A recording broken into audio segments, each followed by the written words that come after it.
This is Business Decoded podcast with Ronnie Spellman. An informal chats with top business moguls as they share their stories of failure and success in a fun and relaxed way. Get entertained, educated, and unlock the secrets to success. Welcome to Business Decoded with Ronnie Spellman. I'm here with another good friend, Nick Nomovich, who's the founder of Modal Booking. Nick, I am so glad. I know we took a few weeks to schedule the time to come in. One, you're a busy guy as you're ramping up your business. So I'm excited that you can be here. Welcome. Appreciate you having me. So Nick, tell us about your business. Tell our audience, you are an entrepreneur. You're building this from the ground up. You're in a space that is busy with other major players, but you're doing something different. You're, in my view, kind of a disruptor in the transportation industry, looking at what your model is, but you're also crossing over into sports and events management from a transportation perspective. Tell us about your business. Thanks, Ronnie. So my company is Modal Booking, and really what I'm focused on is door-to-door experiences. So how can people have an experience from a meet point, like Frisco per se, and go to AT&T Stadium, things like that are around 5 to 8 hour bookings, and focusing really on commercially licensed and locally owned operators. They have $5 million insurance policies. It gives an organizer a way to fill up a vehicle with 13 of their friends, of 50 friends, and have a door-to-door experience. So we're really focusing on parking rights less than 50 feet from stadium entrances leading up to the World Cup. So you have to tell me more, though. But what's cool about it is that you're taking... So sporting events are huge business, right? Entertainment events, the Taylor Swift concert, the Dallas Cowboys football game, the Rangers baseball game, as you mentioned, soccer that's coming in 2026 to Texas. But you figured out that there's an opportunity for people to have a really unique experience as a part of it. Tell us why that is important. Why did you come up with the idea, and why is it important to a customer? So really, I came up with the idea so a lot of people think I'm a competitor to like Uber, but Uber is Uber to driver model. But you got all these small businesses out there that are locally owned operators that carry a bigger insurance policy, and their drivers have CDL licensing. They have 5 to 10 years experience. It's not just the driver that you find off the road that got their license yesterday and now can drive today. It's focusing on really creating a career path for these businesses and allowing them to charge whatever rates they want. So that's kind of our model is they tell us what the vehicle rate is per hour. We do 20% driver gratuity with that, and we have a 5% booking fee, which covers our cost, whereas Uber takes 20 to 30% from those drivers. So it's really focusing on an operator like we work here in Dallas with ECS. A lot of those owners, like Simon, they started with one vehicle and now have 100. Right. What kind of vehicles do they have? These aren't cars they have, right? No, they're executive sprinters to mini buses, mini coaches. So they seat how many people? So the mini coaches, so they have motor coaches, but I like the mini coaches better. Right. They're about 50 passengers. And It gets to become affordable when you're breaking up that cost between 50 people. It can be like $16 a person for an event. And really, it's focusing on the events that are once a quarter, once a year, not something that you do every weekend, but you go into a football game, you go into opening day at the Rangers, or go into a Mavs game with friends, stuff that people actually, they're investing in the future kind of thing. Right. They're waiting to go there, and they're waiting to save the money, I guess, in a way. And so it's neat. We were having a conversation some days ago, and I mentioned kind of what you're coordinating and doing is a little to me like the JSX Airlines. They're operating out of the private gates at airports versus the commercial gates. Customers, they don't have to go through TSA security lines. They go straight to the airplane from the terminal, and it's just a whole different experience. It feels like your own private plane. And you're doing something similar, right, if I understand it well? That's actually a perfect example. So a little bigger than JSX. Think about Sabre Airlines, or not Sabre Airlines, but American Airlines founded Sabre back in the 80s after the airline industry was deregulated. And what they did is they built software for all the airlines. So instead of automating the travel agent out like everybody else was trying to do, what they did is they embedded the travel agent into their software. And where that's important is these limousine companies that are locally owned, they have local dispatch teams. So I see them as becoming the new travel agent.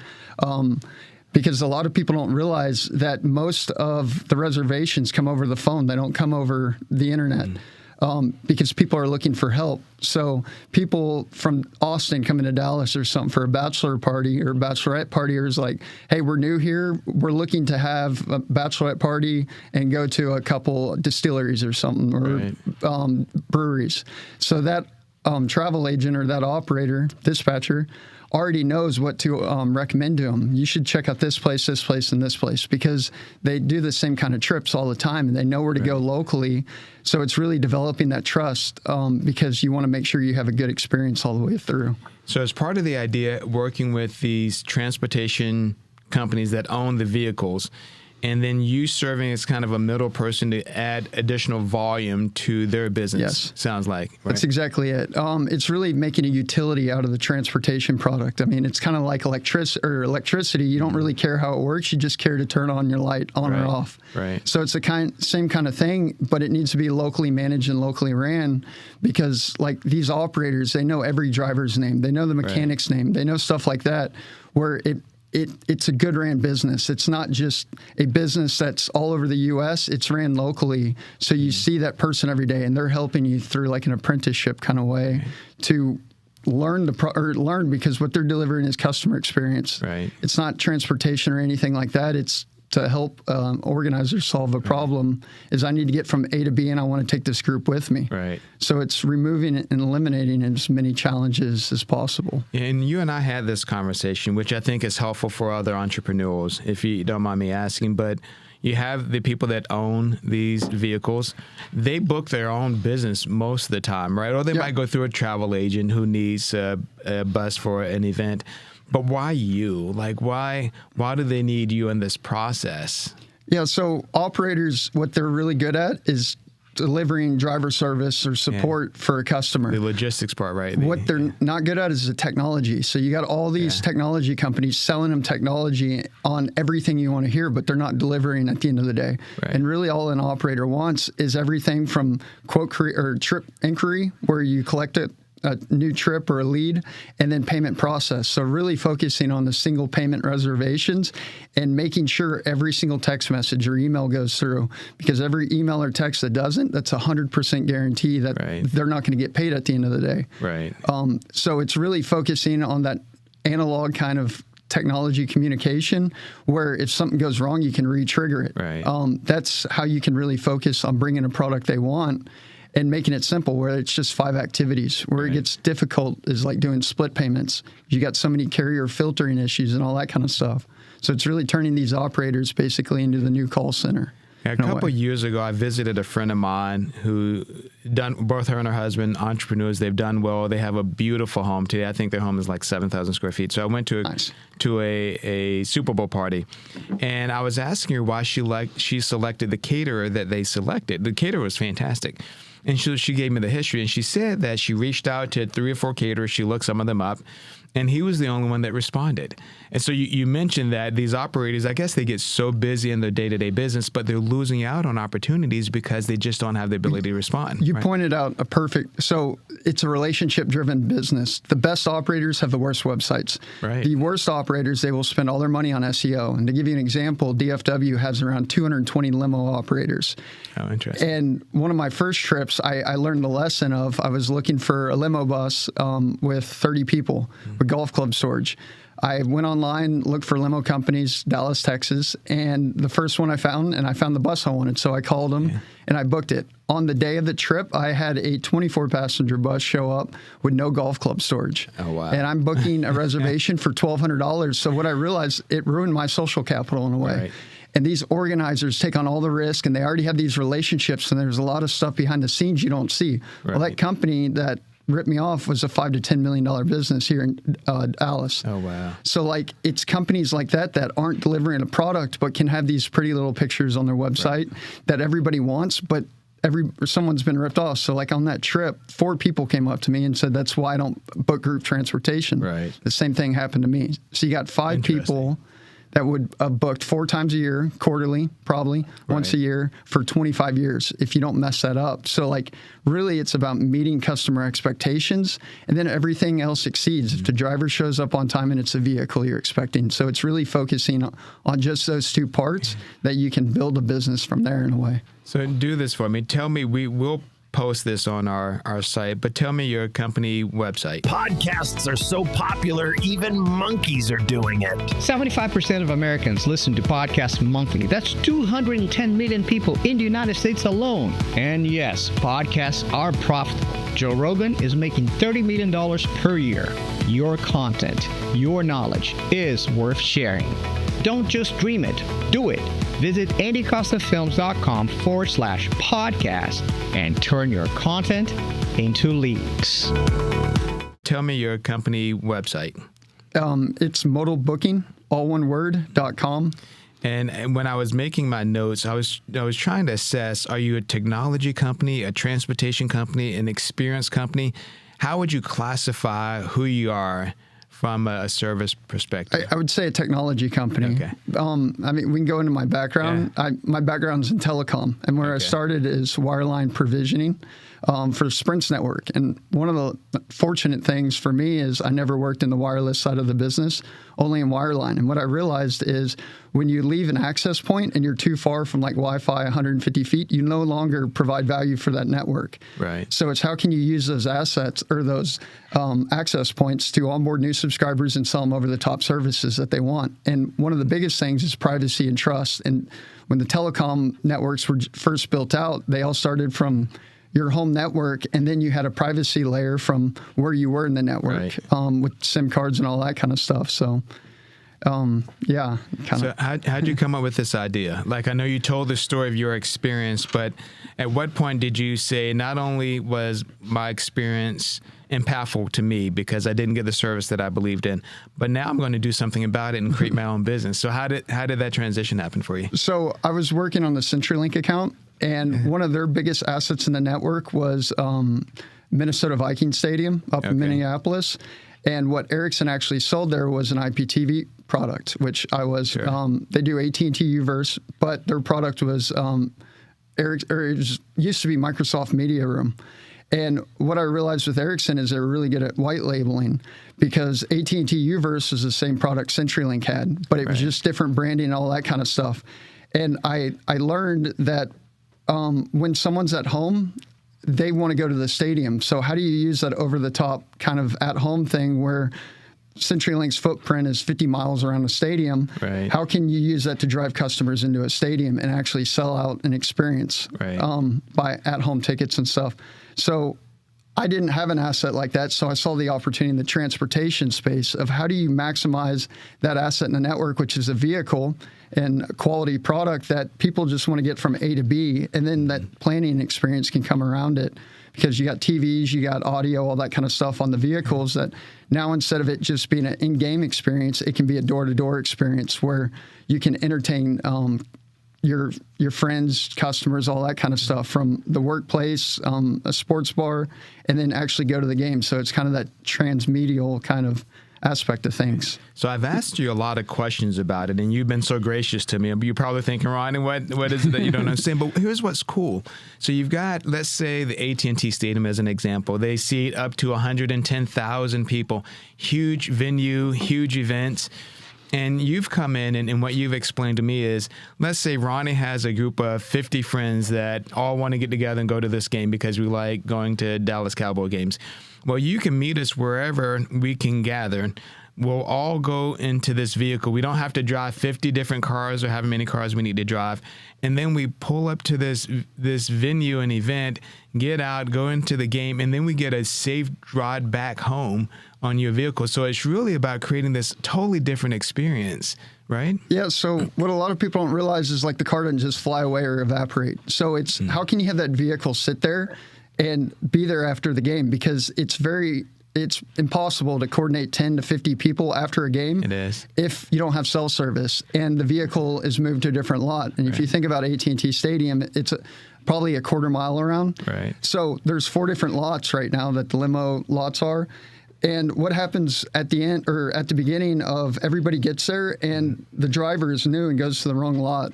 Right. And when that happens, what if everybody wants to get out and they say, we'll meet you after the game? Well, then that driver goes to the correct lot and 50 people come out of the game or 10 people come out of the game and they don't know where the vehicle is at. So it's all about coordinating people, because when a vehicle drops everybody off, they know where to get back to. They know where to walk to if they lose reception, if their phone dies, all that kind of stuff. So it's really about privatizing that curb space and making sure that those vehicles sit there the entire time, because they're paying for a 5-hour reservation, and that's really 3 hours of game time and an hour of drive time each way, which all the markets are basically the same. Like Miami, Hard Rock Stadium to South Beach is the same distance of Frisco to AT&T Stadium kind of thing. You know, and what I think about, even before we kind of get to the logistics of your buses on premise, is why would 50 of us want to ride your bus to begin with? And here's what I recall thinking. I've been to events where a group of us go, we decide to meet there. You get to this huge parking spaces around these huge venues, and trying to coordinate where you are. Like I'm in parking lot F number 20, and we're parked in 50 different spots. It logistically is just hard. And then you try to find yourself in the stadium and get to the right place so that you can have this experience. When you all show up as a group, it's a whole different experience, isn't it? Well, so like a lot of people don't understand. We're three different people. We're all organizers, we're all influencers, and we're all users and passengers. But we're not all the same at the same time. So like we all have birthdays once a year. Right. So we could get 13 people together and get a Sprinter van. But not all people have 13 friends that can pay them $87. Right. 50 passenger buses, they can be down to $16 a person. But not all of us can organize groups like that. Right. So the planners and the organizers, they're really like a 9% of the population that tell everybody else what to do. Right. So I'm a spontaneous kind of person. I just want to go to the game. I'll never be an organizer. But an incentive of I could organize a bus, and if I sell out all the seats, I can go for free. So really what you can do is you can control risk by finding that 9% of the population that can successfully organize a birthday party, stuff like that, and give them what they want. Well, if you give them the product they want, they'll come back every time. Because their birthday's on the same time every year. So that's really where you can find the repeat business. And then 9% of passengers usually convert to new organizers. So that's really where the word of mouth referral comes out of, is they go up to the organizer and be like, how'd you do this? I got a wedding coming up here in a couple weeks. And this has always been the most complex thing. And this is why we're just taking Ubers. So it's focusing on delivering a meet expectation product to the customer of how do I get from A to B, and then now allowing them to refer your service to someone else that has 6 different friend groups. Because we don't all hang out with the same people all the time. It always changes. So how do you just deliver something that everybody needs, but isn't there as a product that meets expectations? I mean, I've reviewed your website, very impressive. I reviewed your presentation and your pitch on what you provide, impressive. And then your pricing model, right? Your concepts for it, very impressive. So what's the game plan now? Like Nick, you're all into this. If anyone's watching Shark Tank and they ask them, are you all in? Like, you are all in building this company. Tell us about that journey for you. What's next for you in that journey?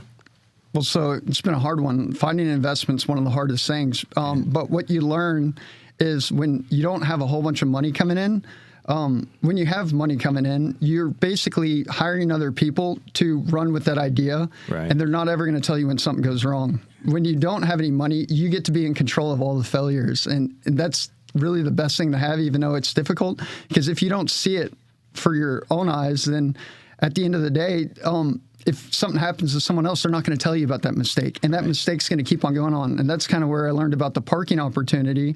Is we did something at Toyota Music Factory, and we had one organizer and 2 buses, and we learned something big from that. Is at the end of the event, we had everybody walk out and follow that one organizer.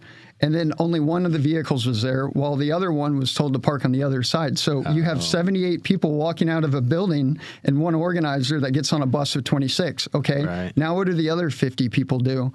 What they start doing is they start walking and following the person that says, hey, I know where the bus is on the other side.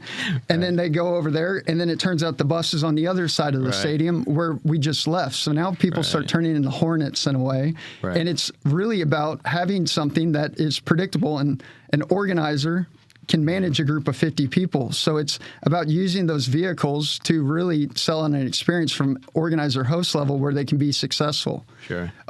Because that way you can coordinate and communicate properly, and it's not everybody reaching out to the organizer if I can't find the bus.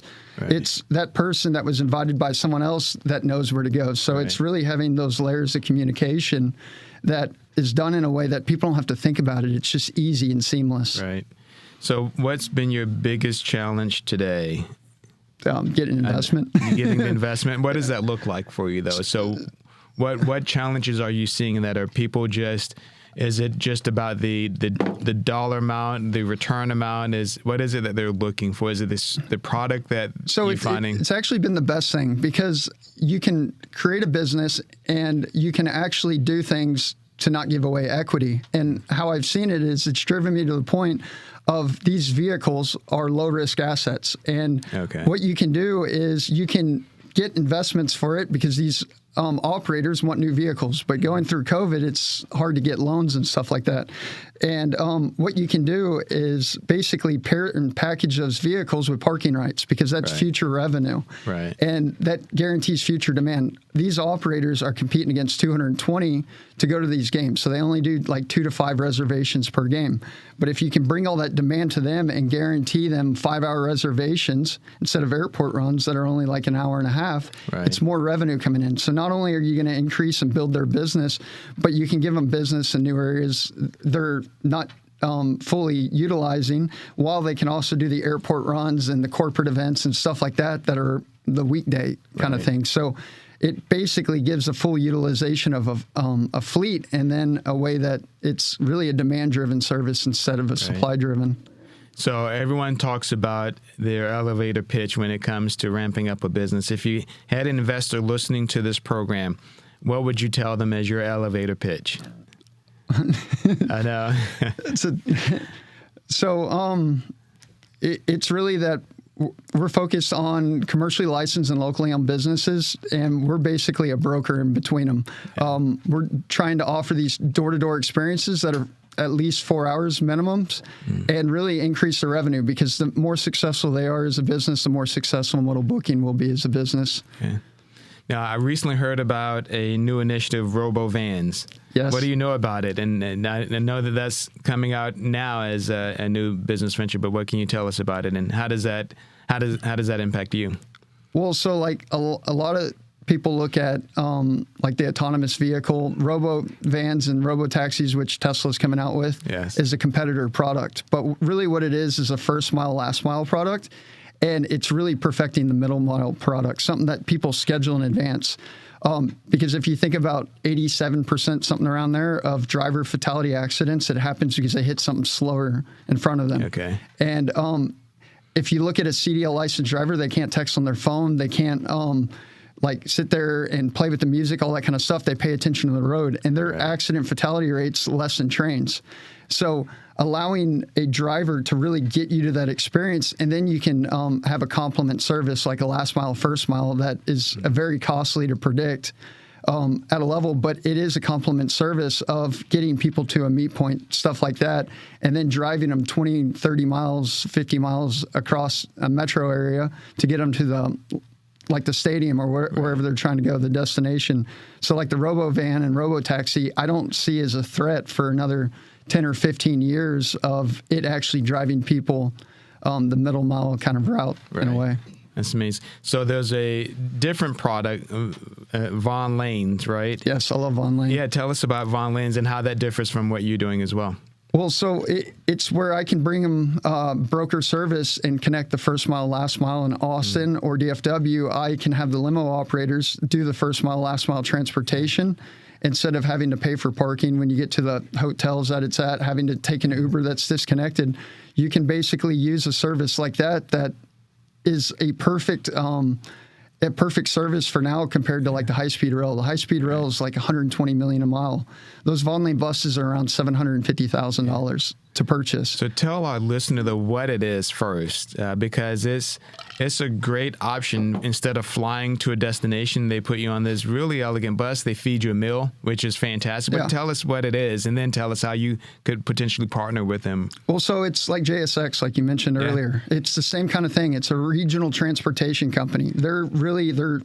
their customer audience is a 0 to 500 or 100 to 500 mile radius of where they travel. So it's really how do they want to get there quicker? It's not having to go through a TSA checkpoint. You meet at a hotel, just like a JSX. You can show up 15 minutes before a flight. It's just how fast do you want to get there? Right. So you can use services like that to offer which one you want to use, kind of like Uber offers. Do you want to use a black car or one of the Uber X or whatever they are, the lower budget ones? What you do is you give them a Vaughn Lane service or a JSX offering based on that regional carrier being a local operator, because that's a different insurance policy, different kind of things to be able to offer that service, which is what's needed, because right now everybody's trying to go $1 cheaper instead of offering someone what they actually want. And how you can really take the cost out of the industry is you work with people that can actually deliver a product that gets them from A to B at a price point they want to pay, whether it's a JSX, it's a Vaughn Lane kind of service. Now, how long have you had the business and been involved from maybe development of the concept, starting the business to where we are today? So I've been in it for about 8 years now. Okay, fantastic. And it's been a learning experience where you're walking down a dark hallway, banging your head against the wall and trying to find that light at the end of the tunnel. I guess is the best way to explain it. I told you about that trip that didn't go correctly for us. And what I learned is the value of the relationships with the operators, because these operators, they work with the better operators in all the other markets. Because when you go to like Detroit or LA or Chicago or Kansas City, you don't type limo operators or black car service in the market you're going to. What you do is you go to the operator you're already working with, and they go hire that black car service. Okay. So it's really about focusing on them and making sure that they deliver. The driver shows up on time, and it's the vehicle you're expecting. Right. So you create a demand-driven marketplace, and you pay them what no one else is paying them for the fact that they want those kind of rates without an affiliate booking fee being taken away. Right. So the more you bring that to them and they're delivering it, the more you want to work with them. If they're not, then you find their competitor and you work with them because they want to be the next best of that market. And you're fully operational, right? Yeah. And you're operating in multiple states already. Yeah, so we've done the Super Bowl in Miami. Oh, fantastic. Kansas City. I worked for an operator last year and cleaned vehicles for a year to really learn the industry. But if you give us a week, I work with ECS, I can go to my contact and we can find an operator in any of the other markets, and they're not going to onboard operators that they know aren't going to deliver a quality product, because that brings down their reputation from their customer base. So you've had a lot of learning experiences now in your 8-year journey. Yeah. What business decoded tips would you provide to the entrepreneur coming behind you now? They're looking at starting a business. What tips would you give them, regardless of industry? I know you have a lot of specific learning experiences that you've had in your industry, but what business decoded tips would you give? So I think everybody should start their own business. They don't realize how easy it is. Like every Uber and Lyft driver is basically a freelancer. They are. So the first thing to do is start, like I use Stripe. It's creating a Stripe account that basically you can start making money for a service that you provide and not have to do it off anybody else. When you're your own business, you can do pre-agreed contracts where it's rev shares. It's not working 9 to 5. It's, hey, we agreed to something, and I said I was going to pay you out this much revenue, kind of like Uber or Lyft and all those drivers get. Like, they don't understand what they're going to make for a certain run. They just pick it up, and then it's going to tell them the distance. Right. How it should be is it should be a scheduled-based thing or a pre-agreed thing where a driver already knows what they're going to make, and they just say, yes, I want to do that route or not. Because if it's New Year's and they don't want, or they want to hang out with their kids, they don't have to agree to that.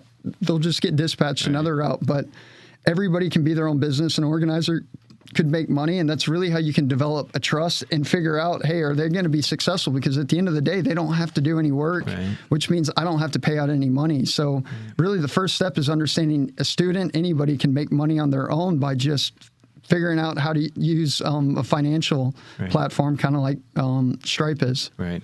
I know you spoke a little about relationships.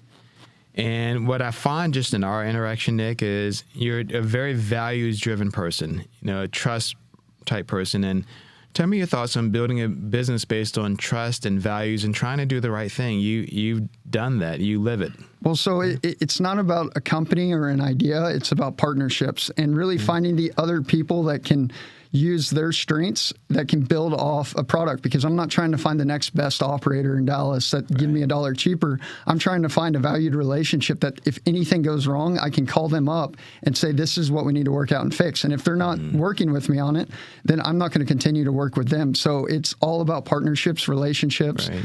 Because at the end of the day, I mean, technology is just there to solve human error. Right. Of when I'm lost, do I go left or right? So I look at my phone and it says take a right. That's all it should be. There is like a companion device where the technology is embedded with the human element to really help solve the problems. From my vehicle hadn't showed up, I know to call the dispatcher, stuff like that with that operator. So it's really just about coordination between people, and people are all about, can I trust you? Are you going to do what you say you're going to do? And really giving a way that it makes it seamless and allows people to work up and learn, because we're all going to fail at some point in our life. So it's allowing those failures to be small and then being able to improve through the lessons learned that you do. Now, what you just mentioned about technology is an interesting premise, because you and I were at an AI conference not long ago, and I think so many organizations, big and small companies, they try to implement technology. They roll it out in the organization. They figure that'll fix all the issues on its own, right? Just the technology. And it's not really built that way. You have to have some structure and organization and concept to what you want to solve, and then have that to fill in the gaps for the human error side, right? Like you so like businesses are in business to make a profit. That's, I mean, it's not doing whatever nonprofit initiative for a feel good. I mean, that's just what people say to do things. It's about solving problems, and that's why people pay you money, and they see value in it, and they're hoping that you meet expectations. So the problem we're really solving is I need to book a bus, and starting there and building a solution off of that, because once you do that, it's like what Amazon did. What Amazon did is you would go to a Barnes & Noble or a Borders, and you didn't see your book there, but you had a recommendation from a friend that said, hey, you got to check out this site. So, I mean, everybody was iffy at the beginning and went, and Amazon.com, it was a search bar. They typed in the book, they found it, they put in their credit card information, and that book showed up 2 days later, and it was the exact book they wanted. From there, he knew he could become the everything store from it. So it's delivering on that first thing that he knew, or Jeff Bezos knew, that they weren't just going to get rid of physical books.